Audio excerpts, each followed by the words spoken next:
You need to be willing to change, because I look at us, and the biggest challenge is to hire enough good people in tech. And in tech, we compete not against people in this panel, we compete against Google, Apple, Amazon, startup.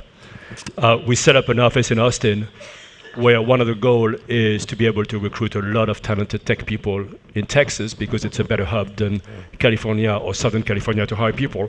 And all of a sudden, we face University of Austin, Texas has one of the greatest computer science departments. They produce 1,000 people in STEMs.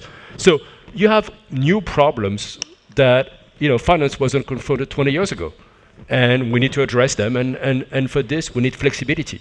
And so you not only need to have a culture of excellence and recruiting the right people, but also your universe changes, because what finance needs for the next 20 years may be very different than what it needed for 20 years. And I'm sure I'm not the only one. We have done a partnership with Caltech and a partnership with University of Chicago for this express reason, because we need to hire people who are different.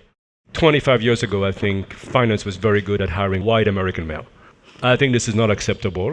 I think we're spending an enormous amount of time on inclusion and diversity, and I'm sure every member of this panel is. I think you need to hire people who are different from you in every possible respect.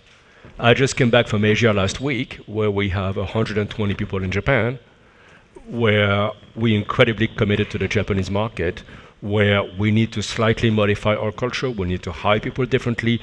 You have different issues in terms of diversity. All of these things, on a practical basis, you need to deal with.